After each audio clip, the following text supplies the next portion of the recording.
এই উপস্থিতি দুনিয়াতে আল্লাহ তাবারাকা ওয়া তাআলা বিপরীত ধর্মী কিছু জিনিস তৈরি করেছেন, যেমন আলো এবং আঁধার, সাদা কালো।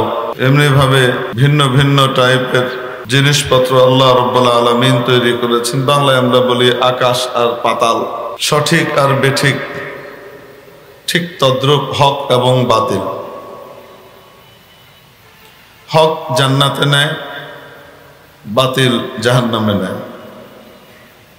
হক মানুষকে সফল করে, সাফল্য এনে দেয়, আর বাতিল মানুষকে ব্যর্থ করে দেয়।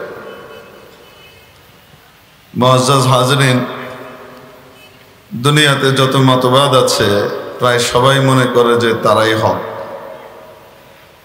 ইসলামের নামে যতগুলো মতবাদ রয়েছে এরা সবাই মোটামুটি দাবি করে যে তারাই হক। কিন্তু হক এবং নাহকের মানদণ্ড কি হবে,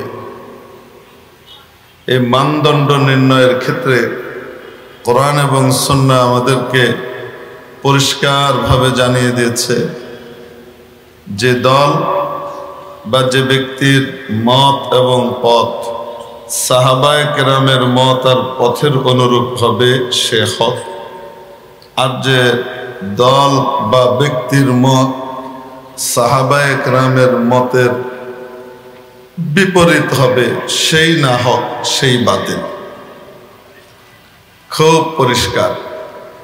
কোরআনে কারিমে দৈনিক নামাজের মধ্যে আমরা দৈনিক কোরআনে কারিমের একেবারে প্রথম সূরা সূরাতুল ফাতিহা প্রায় 17 বার বিভিন্ন আঙ্গিকে তেলাওয়াত করি। বিভিন্ন আঙ্গিকে তেলাওয়াত করি মানে কখনো সরাসরি তেলাওয়াত করি, আবার কখনো ইমামের মাধ্যমে তেলাওয়াত করি। এটা আবার কেমন কথা? ইমামের মাধ্যমে তেলাওয়াত করি মানে ইমাম তেলাওয়াত করেন আর ইমামের পিছনে আমি নবীজির আদেশ মানি, কোরআনের আদেশ মানি, চুপ করে থাকি, তাও তেলাওয়াতের সওয়াব পাই এবং তেলাওয়াতকারী হিসেবে গণ্য হই। তাই মুসান্নাফ ইবনে আবি শাইবার ভিতরে নবী পাক সাল্লাল্লাহু আলাইহি ওয়াসাল্লামের এই মহান বাণী বর্ণিত হয়েছে, মান কানা লাহু ইমামুন ফাকিরাআতুল ইমামি লাহু কিরাআহ। যে ব্যক্তি ইমামের পিছনে নামাজ পড়ে, ইমামের পড়াটাই তার পড়া, ইমামের পাঠটাই তার পাঠ, ইমামের তেলাওয়াতটাই তার তেলাওয়াত। প্রিয় উপস্থিতি, গোটা নামাজের নির্যাস আর সারাংশ কি? আল্লাহর কাছ থেকে কিছু জিনিস মঞ্জুর করিয়ে নেওয়া, চাওয়া। গোটা কোরআনে কারীমের নির্যাস আর সারাংশ কি? কোরআনে কারীমের নির্যাস আর সারাংশ মুফাসসিরিনে কিরাম বলেন বিধৃত হয়েছে সূরাতুল ফাতিহার মধ্যে। আর সূরাতুল ফাতিহার নির্যাস কি? সূরাতুল ফাতিহার নির্যাস হলো দোয়া। এজন্য হাদিসে পাকে এসেছে আদ-দুআউ মুখুল ইবাদাহ, ইবাদতের মগজ আর সারাংশ হলো দোয়া। সূরা ফাতিহার মৌলই হলো দোয়া। কি দোয়া? যে কোনো দোয়া নয়, বিশেষ স্পেশাল, সবচেয়ে গুরুত্বপূর্ণ, মানব জাতির জন্য সবচেয়ে স্পর্শকাতর দোয়া। এবং সেই দোয়াটা করবার আগে আল্লাহ রাব্বুল আলামিন দুনিয়াতে যেমনি ভাবে মানুষ কোনো বড়র কাছ থেকে কোনো কিছু চেয়ে মঞ্জুর করাতে হলে কিছু কার্টেসি ফলো করে, সেই চাওয়ার ক্ষেত্রে আহকামুল হাকিমিন রব্বুল আলামিনের কাছ থেকে মঞ্জুর করাবার জন্য এই দোয়াটা ঠিক তেমনি ভাবে কিছু কার্টেসি ফলো করিয়েছেন, শিখিয়েছেন দোয়া কিভাবে করতে হয়। এবং সেই দোয়াটা কমপক্ষে 17 বার ফরজ নামাজের মধ্যে দৈনিক পড়তে হয় তাকে। ওয়াজিবাত এবং সুনানে মুআক্কাদাত মিলাইলে আরো তো অনেকবার। দোয়াটা করার জন্য আগে দেখেন, দুনিয়াতে যখন কোনো বড় কেউ কারো কাছে আসে, কোনো এলাকায় আসে, আপনাদের এলাকাতেই বড় কেউ যদি আসে, প্রধানমন্ত্রী আসলেন, ওনার কাছ থেকে বড় কিছু মঞ্জুর করাতে হবে। তো উনি এসে বসার পরপরই দাঁড়িয়ে কি ঘোষণা করা হয়, আমাদের এখানে রাস্তাটা খারাপ, আপনি আমাদের রাস্তাটা ভালো করে দিবেন। আমাদের এখানে গ্যাসের সংকট, মাননীয় প্রধানমন্ত্রী আপনি আমাদের গ্যাসের সংকট দূর করে দিবেন। আমাদের এখানে কালভার্টের প্রবলেম, ব্রিজ ভাঙা, এটা দয়া করে ঠিক করে দিবেন। এরকম করা হয় নাকি তার আগে কিছু কাজ আছে? তার আগে সিপাস নামার জন্য তো আমাদের চট্টগ্রাম বাংলাদেশের ভিতরে 1 নম্বর, সেটা উর্দু সিপাস নামা হোক আর আরবি সিপাস নামা হোক। গোটা বাংলাদেশের মধ্যে যত মাদ্রাসা আছে, এই সব মাদ্রাসা মিলে সারা বছরে যা সিপাস নামা রেডি করে, চট্টগ্রামের এক একটা মাদ্রাসা এক এক বছরে তার চেয়ে বেশি সিপাস নামা তৈরি করে। এবং এই সালাহিয়ত আর যোগ্যতা আল্লাহ পাক এই জমিনের বাসিন্দাদেরকে একদম মন খুলে আল্লাহ দান করছে।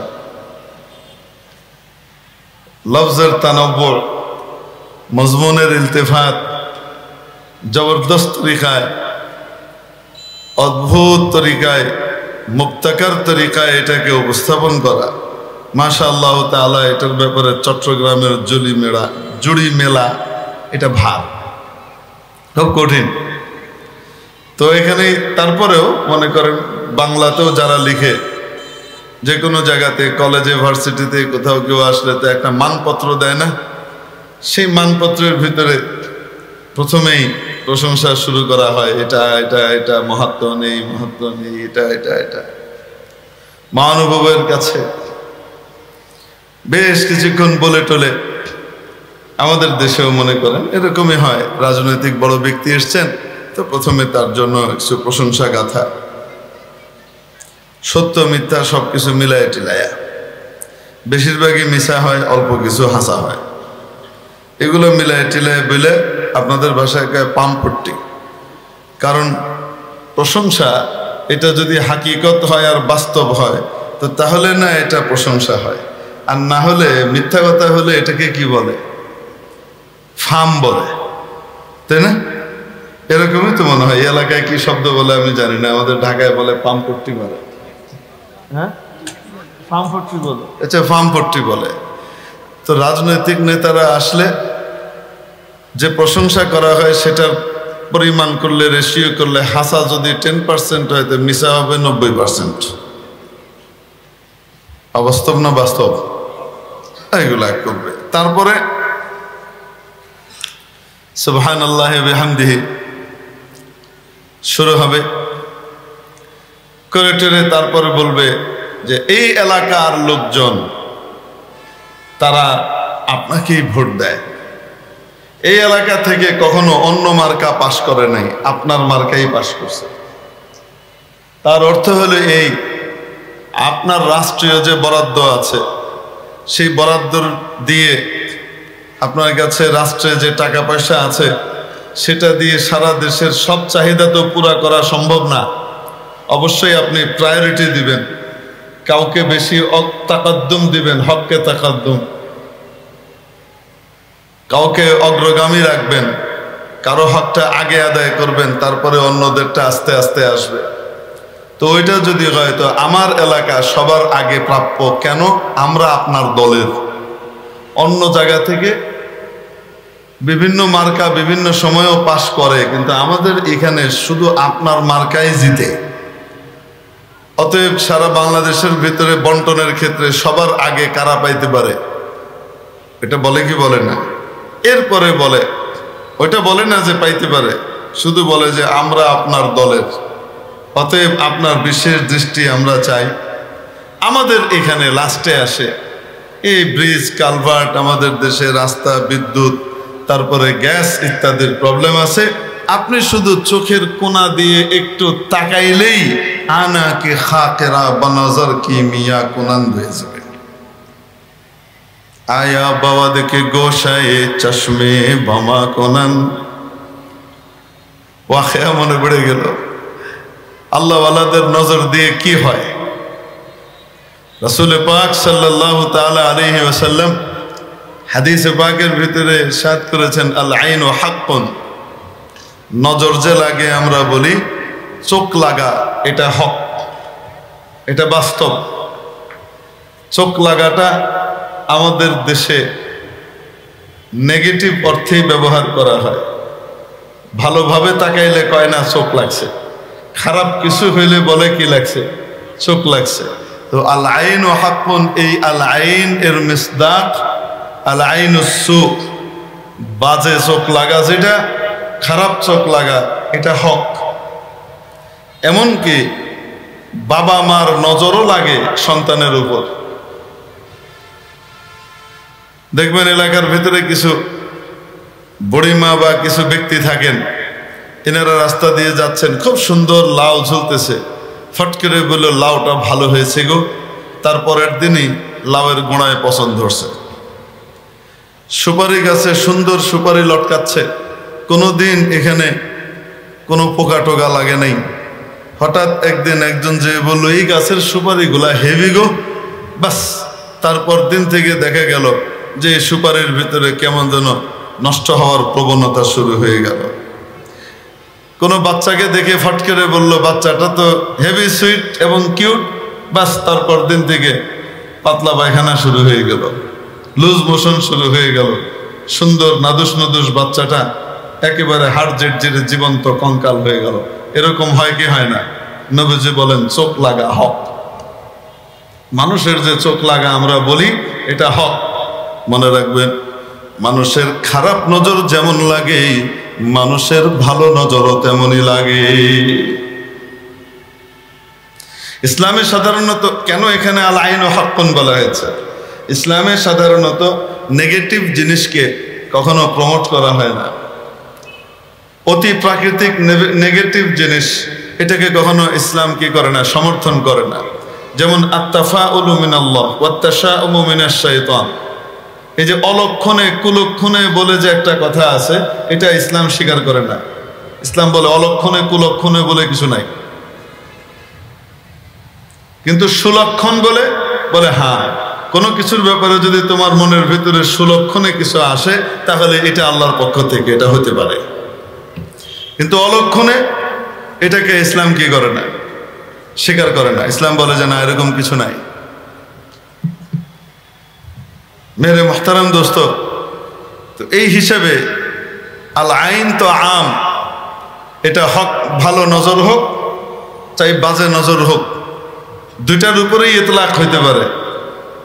কিন্তু খারাপ নজরের উপরে এটার ইতলাক খাস ভাবে কেন হয়েছে?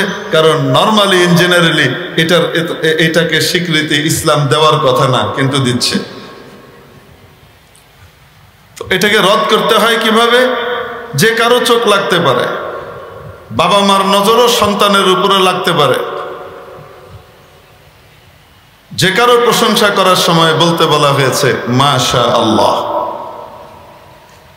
মাশা আল্লাহ বলার সাথে সাথে মাশিয়াতুল্লাহ এর ভিতরে যোগ করে দেবার সাথে সাথে এর থেকে মন্দ জিনিস চলে যায় আর এটার ভিতরে ভালো জিনিস পয়দা হয়।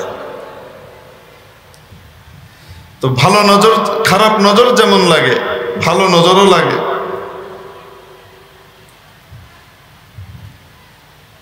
মেরে মুহতারাম দোস্ত, একজন বড় বুজুর্গ ছিলেন, আল্লাহওয়ালা ছিলেন, হযরত নাজমুদ্দিন কুবরা রহমতুল্লাহ আলাইহি। একদিন মুরাকাবা করে বের হয়েছেন সকালবেলায়, ফজরের পরে জিকির আজকার করে মুরাকাবা করে বের হয়েছেন। তো যখন বের হয়েছেন, বের হওয়ার পরে খাস হালতে প্রথম নজরটা পড়েছে একটা কুকুরের উপর। কুকুরের উপরে নজরটা পড়ার পরে অদ্ভুত এক অবস্থা তৈরি হলো। এই কুকুর যেখানেই যেত, ওই এলাকার সমস্ত কুকুর তার সামনে এভাবে হাত জোড় করে চুপ করে বসে থাকতো। আপনারা জানেন কুকুরের একটা খাচ্চত আছে, আরবিতে বলে খাসিয়া, বাংলায় কয় খাচ্চত। তো কুকুরের একটা খাচ্চত আছে, স্বভাব আছে। ভালো স্বভাব না, বদ স্বভাব। ভালো স্বভাব হইলে এটারে খাচ্চত কয় না, বদ স্বভাব হইলে এটারে কি বলে? খাচ্চত কয়। অমুমান কুকুরের খাচ্চত হইলে এই, তার এলাকা বিশাল, থাকার কত জায়গা, কিন্তু তারপরে অন্য এলাকার কোনো কুকুরকে সে তার এলাকায় এলাও করে না। যদি কোনোভাবে ঢেকে যায়, নিজেদের যতই ইখতিলাফ থাকুক না কেন, আল কুফরু মিল্লাতুন ওয়াহিদার মতো সব একজোট হয়ে পরীক্ষা দেন। আর ওই বেচারা লিঙ্গুর দুই ঠ্যাঙের মাঝখানে দিয়ে কোনো মতে পালায় বাঁচে। কুকুরের এই খাচ্চতের কথা আমরা জানি কি জানি না, সে অন্য কাউকে নিজের এরিয়াতে এলাও করে না। সেখানে হযরত নাজমুদ্দিন কুবরা রহমতুল্লাহ আলাইহির মনজুর কালব, অর্থাৎ দৃষ্টিপ্রাপ্ত যে কুকুরটা ছিল, এই কুকুরটার অবস্থা এমন হয়েছিল, সে যেখানে যেত সেখানকার কুকুরই তাকে সাদরে সম্ভাষণ তো জানাইতই, এলাকার সমস্ত কুকুর এসে চুপ করে তার সামনে এভাবে নতজানু হয়ে চুপ করে বসে থাকত। কেন হয়েছে? আল্লাহ ওয়ালার খাস নজর। এক নজর ফরমা কে মুস্তাসনা শওম জবনায়ে জিন্স, এক নজর ফরমা কে মুস্তাসনা শওম জবনায়ে জিন্স, সদকে শুদ মনজুর নজমুদ্দিন সাগারা সরওয়ারাস। ও আল্লাহর ওলি, একটা নজর আমার দিকে দিলে অসুবিধা কি? একটা নেক নজর আমার দিকে দিয়ে দেন, কারণ একটা নেক নজর যদি যথাসময়ে লেগে যায়, তাহলে আমি আমার সমগোত্রীয়দের চাইতে ভিন্ন হয়ে যাব, যেমন নাজমুদ্দিন কুবরা রহমতুল্লাহ আলাইহির দৃষ্টিপ্রাপ্ত কুকুরটা হয়েছিল। আল্লাহ ওয়ালাদের নজর অদ্ভুত বিষয়, যার উপরে লেগে যায় আসফালুস সারফিলিন থেকে আলা ইল্লিনে চলে যায়। একদম বাজে ফালতু জিনিস থেকে মকবুল আম ও খাস হয়ে যায়। এটা কিসের মাধ্যমে হয়? একটা তরিকা হলো খেটে খুঁটে খেটে খুঁটে খেটে খুঁটে যাওয়া, আরেকটা হলো ডাইরেক্ট তরিকা, লাফ মাইরা লিফটে করে চলে যাওয়া। সিঁড়ি ভাঙা কম, লিফটে করে ফু করে গেছে গা। সিঁড়ি ভেঙে ভেঙে ভেঙে ভেঙে ভেঙে ভেঙে 10 তলায় ওঠা যায়। আর আরেকটা হলো লিফটে করে খুব দ্রুত নিচ থেকে উপরে চলে যাওয়া যায়। অল্প সময়ে সহজভাবে দ্রুত চলে যাওয়া যায় যে তরিকা, সেই তরিকার নাম হলো আল্লাহ ওয়ালাদের নজর নিয়ে যাওয়ার তরিকা। এবং এটা বাস্তব, আল্লাহ ওয়ালাদের খাস ওয়াক্ত এবং সময় থাকে, ওই সময়ের নজর লেগে গেলে এই ব্যক্তি আল্লাহর কাছে মকবুল হয়ে যায়, কবুল হয়ে যায়। এগুলার কোনো অস্তিত্ব আছে নাকি? এগুলা তো সব তাসাউফ ওয়ালারা বানিয়ে টানিয়ে করেছে, সুফিগিরি। আসলে যারা এই সমস্ত কথাবার্তা বলে না, এটা তো কোরআনই বুঝে না, হাদিস কি বুঝবো? নাম নিয়ে রাখে হাদিসের, কিছু মনে করেন না, লেভেল খুব চমৎকার, কিন্তু না কোরআন বুঝে না হাদিস বুঝে। আর না বুঝার জন্য যারা সত্যিকারের কোরআন সুন্নাহ বুঝেন, এনাদের সোহবত নিতে রাজি হয়, ইন্টারনেট থেকে এলম শিক্ষা করে ভেবে, যার কারণে এই ঝামেলার ভিতরে পড়ে গিয়ে অস্বীকার করে এগুলা তো হাদিসে নাই, কোথাও নাই। রাসূল পাক সাল্লাল্লাহু আলাইহি ওয়াসাল্লামের ব্যাপারে ঘটনা বর্ণনা করেন আম্মা জান আয়েশা রাদিয়াল্লাহু তাআলা আনহা। একবার নবীজি সাল্লাল্লাহু আলাইহি ওয়াসাল্লাম খাস ভাবে ইবাদতরত,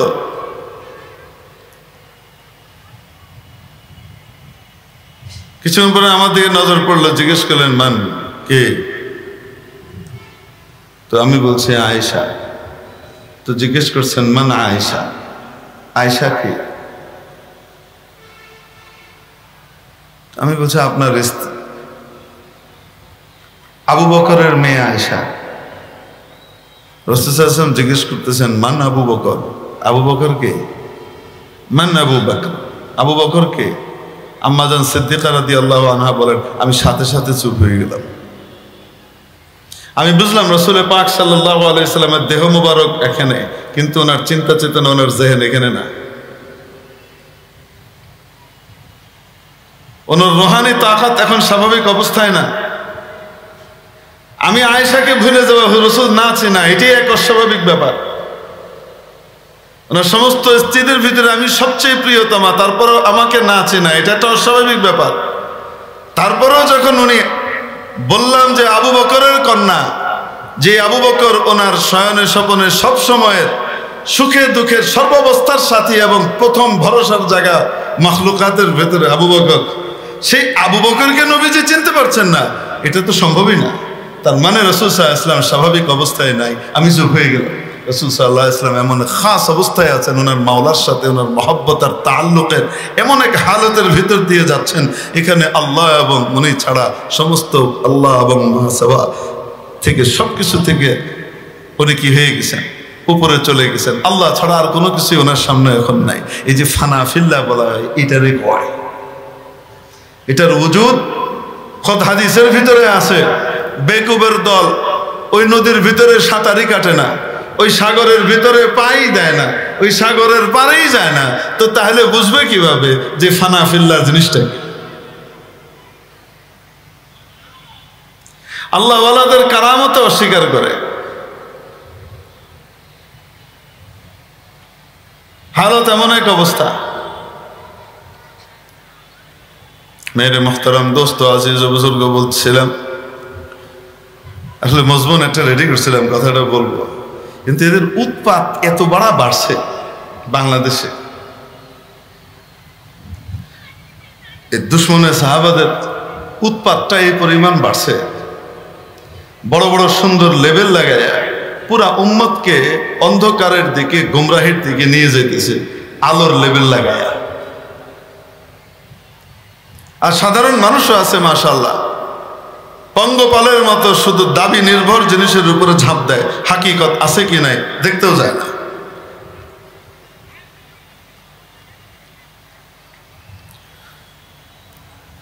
হযরত আশরাফ আলী থানভী রহমতুল্লাহ আলাইহি বলেন, হাকিমুল উম্মত মুজাদ্দিদুল মিল্লাত শাহ আশরাফ আলী থানভী রহমতুল্লাহ আলাইহি বলেন, যিনি ছোট বড় প্রায় 1000টার উপরে কিতাব রচনা করেছেন। নিকটতম সময়ে এত বড় মুসান্নিফ এবং তাজদীদি তাসনিফের কাজ আর কেউ করেছেন বলে জানা নাই। হযরত থানভী রহমতুল্লাহ আলাইহি বলেন, যখন আমি জালালাইন শরীফ পড়ি দারুল উলুম দেওবন্দে, ওই সময় আমার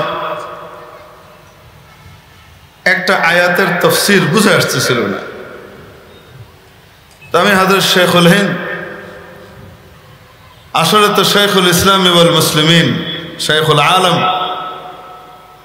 হযরত মাহমুদ হাসান দেওবন্দি রহমতুল্লাহ আলাইহির কাছে আমি গেলাম যে হযরত এই আয়াতের তাফসীরটা বুঝে নেই।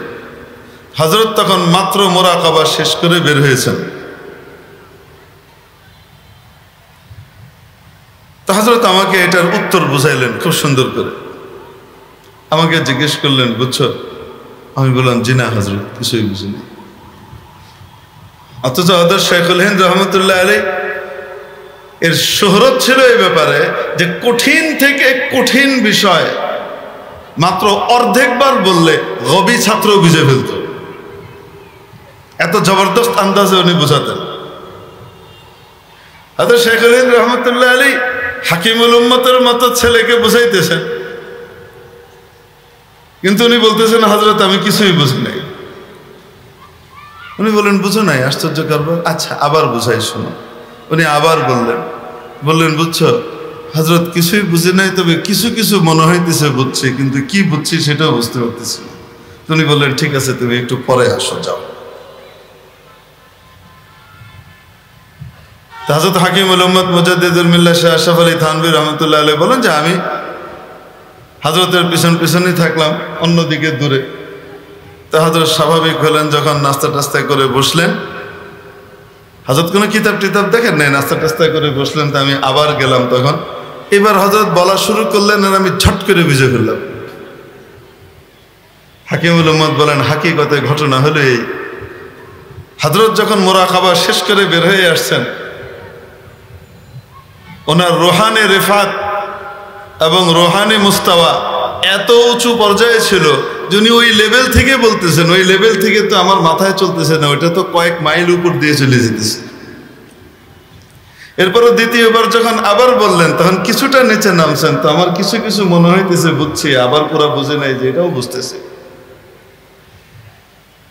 আর নাস্তা নাস্তা করে যখন স্বাভাবিক হয়েছেন, তো এখন হযরত স্বাভাবিক অবস্থায় চলে আসছেন। এখন জিজ্ঞেস করার সাথে সাথে আমার লেভেলে বলছেন, ছট করে বুঝে ফেলছি।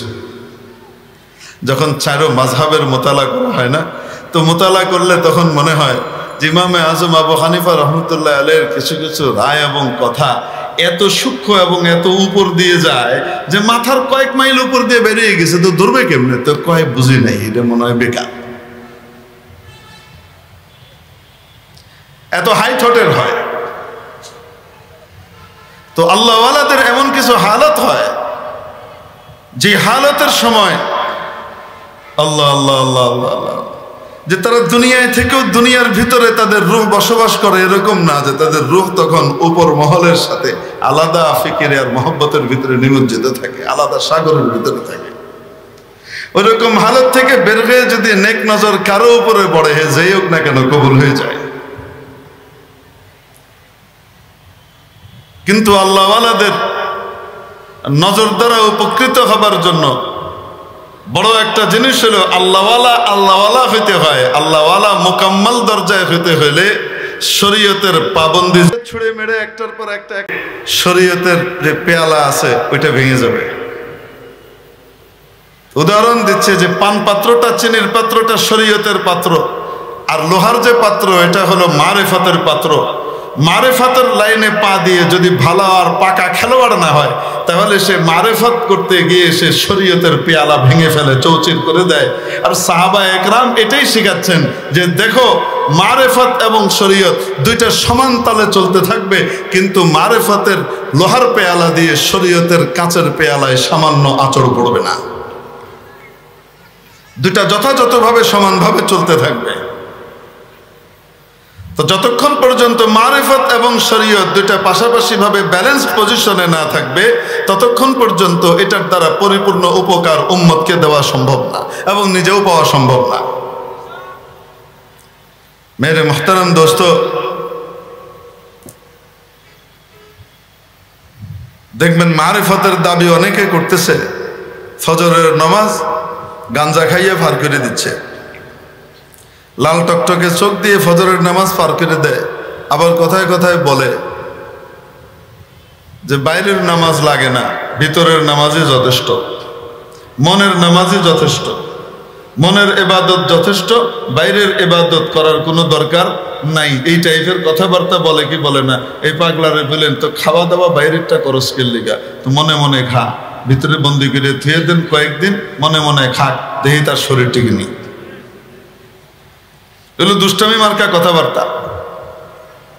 যদি মারিফতের উঁচু মাকামে যাওয়ার কারণে নামাজ মওকুফ হইতো বা মাফ হইতো, সরওয়ারে কায়নাত নবীজি মুহাম্মদুর রাসূলুল্লাহ সাল্লাল্লাহু আলাইহি সাল্লাম নামাজ ফরজ হওয়ার পরে জীবনে একবারের জন্য হলেও নামাজ কি করতেন? ইচ্ছাকৃতভাবে কাজা করে দিতেন মারিফতের ডিমে থেকে। এক ওয়াক্ত নামাজ কাজার কোনো নজির আছে? আল্লাহ রাব্বুল আলামিন একবার ঘুমের মাধ্যমে দেখাইছেন, উম্মতের জন্য ফলাফল বের করে দিয়েছেন, উম্মতের মাসলা হল করানোর জন্য। আরেকবার খন্দকের যুদ্ধের ভিতরে যুদ্ধে ব্রত থাকার কারণে কাফেররা এমন এক পজিশনে হামলা করতেছিল, নামাজের জন্য বিরতি দেওয়ার কোনো গুঞ্জাইশই হয়নি। নবীজি সাল্লাল্লাহু আলাইহি ওয়াসাল্লাম ওই নামাজটাকেও পরিপূর্ণভাবে জামাতের সাথে বাকায়দা টানা ওই নামাজগুলা কাজা করছেন, ইকামত সহকারে জামাতের সাথে। তারপরেও ছাড়েন নাই।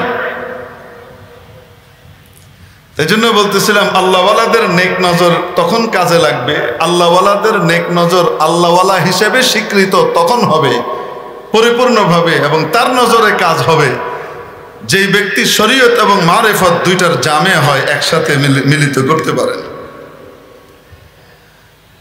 হযরত নিজামুদ্দিন আউলিয়া রহমতুল্লাহ আলাইহি ছিলেন বড় আল্লাহওয়ালা বুজুর্গ, এবং উনি আল্লাহর মারিফত এবং ইশকের ভিতরে সামা করতেন। সামা মানে যে বর্তমানের সামা যেগুলো বলে এগুলি না, ওই সামায়ের ভিতরে কোনো মহিলা থাকতো না, অন্য কোনো বাদ্যযন্ত্র হারমোনিয়াম ইত্যাদি থাকতো না, কোনো বেরেশ ছেলে করতো না, বারেশ গায়রে মাফতুন মানুষ করত, এবং সেটার ভিতরে পার্থক্য ছিল শুধু এক তারা বাজাইতো, এক তারা আছে না একটা তার, এটা টুং টুং করে বাজাইতো আর গাইতো। শরীয়তের দৃষ্টিতে এটা বিদআত। ওই জমানার বিখ্যাত বড় আলেম ছিলেন এবং বড় মুফতি ছিলেন শেখ জিয়াউদ্দিন সাহেব রহমতুল্লাহ আলাই। তো শেখ জিয়াউদ্দিন সাহেব রহমতুল্লাহ আলাই হযরত নিজামুদ্দিন আউলিয়া রহমতুল্লাহ আলাইহির আল্লাহওয়ালা হওয়ার যে উঁচু মাকাম এটা জানতেন, কিন্তু ওনার পরিপূর্ণভাবে উচ্চতায় পৌঁছার জন্য যে বাধা, সেই বাধাটা ছিল এই ছোট্ট কাজটা। এটার কারণে উনি নাকির করতেন, বাধা দিতেন। একবারের ঘটনা, হযরত নিজামুদ্দিন আউলিয়া রহমতুল্লাহ আলাইহি ডাকছেন, ওনাকে দাওয়াত দিছেন ওনার মজলিসের ভিতরে, দেখো আমি কি কোনো বেদাত করি কিনা। তো উনি আসছেন, জিয়াউদ্দিন সাহেব রহমতুল্লাহ আলাইহিকে দাওয়াত দিছেন, এসে মজলিসে বসা। আর ওইদিকে ওই যে মারিফতের গজল গাইতেছে একজন, তো হযরত চুপচাপ বসা। হঠাৎ উঠে দাঁড়িয়ে গেছেন হযরত শেখ জিয়াউদ্দিন রহমতুল্লাহ আলাইহি, উঠে দাঁড়িয়ে গেছেন। কিছুক্ষণ পরে দুইজনই বসে পড়ছেন। একটু পরে হযরত নিজামুদ্দিন আউলিয়া রহমতুল্লাহ আলাইহি আবার দাঁড়িয়ে গেছেন, হযরত শেখ জিয়াউদ্দিন আবার দাঁড়িয়ে গেছেন, দুইজনেরই চোখ বন্ধ। আবার দুজন বসে পড়ছেন। কিছুক্ষণ পরে আবার হযরত নিজামুদ্দিন আউলিয়া রহমতুল্লাহ আলাইহি দাঁড়িয়ে গেছেন, শেখ জিয়াউদ্দিনও দাঁড়িয়েছেন। এবার অনেকক্ষণ দুইজন দাঁড়িয়ে আছেন, কোনো বসাবসি নাই। হঠাৎ হযরত নিজামুদ্দিন আউলিয়া রহমতুল্লাহ আলাইহি বলছেন, শুনতলিয়া, শুনেছ তো? আর হাকিম জিয়াউদ্দিন চোখ বন্ধ অবস্থায় বলতেছেন, কাহ তো দিয়া, বললেন তো। দিয়ে দুজন আবার বসে গেছে, চোখ খুলছে। পরবর্তীতে হযরত জিয়াউদ্দিন রহমতুল্লাহ আলাইহিকে কেউ জিজ্ঞেস করেছে, হযরত আপনি তো ওনার মজলিসে যান না, এই বেদাতের কাজটা করে বলে, এই একটা বেদাত করেন উনি, এটার কারণে আপনি যান না। তো গেলেন কেন? সে বারবার ইসরার করছে, দেখার জন্য গেছিলাম আসলে সচক্ষে, তো দেখলাম আসলেই তো বেদাত। তো এই যে চোখ বন্ধ করে দুইজন উঠে দাঁড়ানো আবার বসা, এটার মাজারা কি, ঘটনা কি? তো উত্তর দিচ্ছেন যে দেখো, হযরত শেখ নিজামুদ্দিন আল্লাহর বড় পেয়ারা আশিক, উনি যে আল্লাহকে মহব্বত করেন এটার ভিতরে কোনো সন্দেহ নাই, আসলে আল্লাহকে বড় মহব্বত করেন, কিন্তু ওনার বেদাতের ব্যাপারে নকির করা এটা একজন আলেমের দায়িত্ব, তাই আমি করি। রাসূল পাক সাল্লাল্লাহু আলাইহি ওয়াসাল্লামের দ্বীনের ভিতরে এক চুল পরিমাণ যোগ হবার কোনো সুযোগ নেই। যদি যোগ আর বিয়োগ করতে হয় তাহলে বলতে হবে যে নবীজি দ্বীন আর ধর্মটাকে অসম্পূর্ণ রেখে গেছিলেন, আমরা এসে পূর্ণ করে দিলাম। নাউযুবিল্লাহি মিন যালিক। তো যার কারণে হঠাৎ যে উনি উঠে দাঁড়িয়ে গেলেন, ওনার রূহ তখন উপর মহলে সফর শুরু করছে। তো কোথায় গেছে? আমিও দাঁড়ায় গেছি তাকে নিয়ে আসার জন্য। তো দেখি সে প্রথম আসমানের কাছাকাছি চলে গেছে, ধরে নিয়ে এসে এনে বসে। তো আবার আসছে, বসে বসছে। দ্বিতীয়বার আবার দাঁড়ায় গেছে, আমি আবার তাকে, কারণ সে আমাকে তার পাওয়ার দেখাইতেছে, আল্লাহর সাথে যে তার সম্পর্ক আছে। তো আল্লাহর সাথে যে আমারও যে সম্পর্ক আছে এটাও তো আমি তারে দেব। তো আমি গিয়ে তারে খুঁজতে খুঁজতে দেখি সে 7 আসমানের কাছাকাছি চলে গেছে। ওইখান থেকে আবার ধরে এনে বয়স, তো এসে বসছে। তৃতীয়বার সে কই গেছে তারে আর খুঁজেই পেলাম না।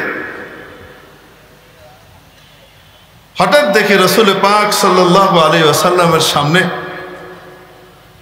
আমার হে ধরে নিয়ে বহাইছে। নবীজি সাল্লাল্লাহু আলাইহি সাল্লামকে দেখতে পাচ্ছি, আর নবীজি সাল্লাল্লাহু আলাইহি সাল্লাম আমাকে বলতেছেন, এ আমার পাগল, কিছু পাগলামি করে, তুমি এর কিছু কেউ না, ছাড় দাও। ও আসলে কন্ট্রোল করতে পারে না, আসলে তো উচিত ছিল কন্ট্রোল করতে পারা। আমার দিনের ভিতরে তো কোনো অপূর্ণতা নাই, কন্ট্রোল করার ভিতরেই আসলে সত্যিকারের সাফল্য। ও বেচারা পারে না, এর কিছু কেউ না। তো এটা বলার পরে উনি আমাকে বললেন, শুনছো তো? শুনছো কি বলছেন? তুমি যে নবীর শরীয়তের কথা বলো আর আমারে বেদাতি কও, শুনছো তো কি বলছেন? তো আমি বলছি যে হ্যাঁ, বললেন তো।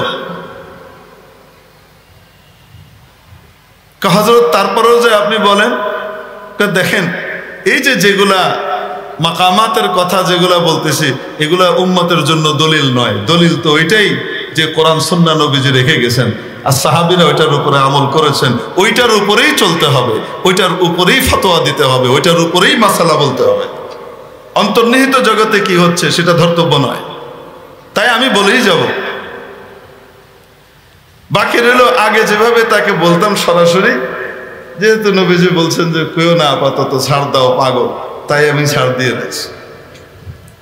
হযরত শেখ জিয়াউদ্দিন রহমতুল্লাহ আলাইহি মৃত্যুসজ্জায় শায়িত, মারদুল ওয়াফাতে আছেন।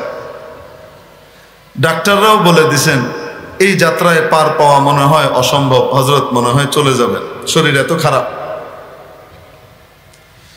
হযরত নিজামুদ্দিন আউলিয়া রহমতুল্লাহ আলাইহি আসলেন শেখ জিয়াউদ্দিন সাহেবকে দেখতে। খবর দেওয়া হলো যে হযরত নিজামুদ্দিন আউলিয়া আসছেন, আপনার সাথে দেখা করবেন, আপনার ইয়াদত করবেন। হযরত জিয়াউদ্দিন রহমতুল্লাহ আলাইহি বলে দিলেন, যাও গিয়ে বলে দাও মৃত্যুর সময় এই বেদাতির চেহারা আমি দেখতে চাই না, আমারও মনে হয় আমি চলে যাব, আর এই সময় আমি কোনো বেদাতির চেহারা দেখতে চাই না, গিয়ে বলে দাও। হযরত শেখ জিয়াউদ্দিন রহমতুল্লাহ আলাইহির কথা এটা গিয়ে নিজামুদ্দিন আউলিয়া রহমতুল্লাহ আলাইহিকে বলা হলো। নিজামুদ্দিন আউলিয়া রহমতুল্লাহ আলাইহি খবর পাঠাইলেন কাসিদকে দিয়ে, যাও বলো নিজামুদ্দিন আসছে, তওবা করে আসছে, আর কখনো সামা করবে না, যাই বলো যে তওবা করে আসছে। গিয়ে যখন বলছে, বলার সাথে সাথে হযরত শেখ জিয়াউদ্দিন রহমতুল্লাহ আলাইহি নিজের মাথার যে পাগড়িটা আছে ওটাকে নামাইয়ে দিয়ে বললেন, যাও দরজা থেকে এই পাগড়িটা বিছাইয়া দাও, আর বলো যেন ওই পাগড়ির উপর দিয়ে উনি পা রেখে হেঁটে আসেন। আনা কে খাকরা বনজর কি মিয়া কুনন, আয়া বওয়াদ কে গোশায়ে চশমে বমা কুনন। আরে সে সমস্ত মহামনীষীরা, রত্নরা, যাদের চোখের এক দৃষ্টিতে সাধারণ মাটি পরশ পাথরে পরিণত হবে, কি বা ক্ষতি হবে এ সমস্ত আল্লাহওয়ালারা যদি চোখের কোনা দিয়েও আমার দিকে একটা নজর দেন। তাহলে শেখ নিজামুদ্দিন আউলিয়া রহমতুল্লাহ আলাইহির নজর নেবার জন্য ওই শেখ জিয়াউদ্দিন রহমতুল্লাহ আলাইহি এখন তামান্না করতেছেন, যিনি ওনার বিরুদ্ধে বলতেছিলেন কেন, নবীজির শরীয়তের খেলাফ করতেছিলেন। তাই ওলামায়ে কেরাম সামান্যতম যদি নবীর শরীয়তের ভিতরে কি হয়, টাচ হয়, কেউ এটার ভিতরে বৃদ্ধি করে বা কমায়, আলেম ওলামা সে যত প্রিয়ই হোক না কেন সেই ব্যক্তি, তাকে ছাড় দেন না, ওনারা টাইট করে বলেন। আর টাইট করে বলার কারণে দুনিয়াতে অনেকে তাদেরকে শত্রু জ্ঞান করে, আসলে এনারা হলেন তাদের মুহসিন, তাদেরকে জাহান্নামের পথ থেকে মুক্ত করে জান্নাতের দিকে নিতে চান। মেরে মুহতারাম দোস্ত, আজিজ ও বুজুর্গ, এই জন্য বলতেছিলাম, ওই যে কথা থেকে গেছিলাম যে কোনো কিছু যখন বড় কাছ থেকে মঞ্জুর করাইতে হয় তো তখন মঞ্জুর করানোর আগে কার্টেসি হলো প্রথমে তার প্রশংসা করা, তারপরে বলা আমরা আপনারই, তারপর গিয়ে বলা আমাদের এই জিনিসটা যদি একটু পুরা করে দেন, আপনি আপনার চোখের কোনা দিয়ে যদি একটু নজর দেন, সামান্য দৃষ্টি দিলেই আমাদের এই বড় বড় সমস্যাগুলোর সমাধান হয়ে যায়। বলে কি বলি না, এখান থেকে গেছিলাম যে সামান্য দৃষ্টি দিলেই কি হয়ে যায়, পুরা হয়ে যায়। তো রব্বে যুল জালাল আমাদেরকে দোয়া শিখিয়েছেন, 17 বার এই দোয়া নামাজের ভিতরে করান।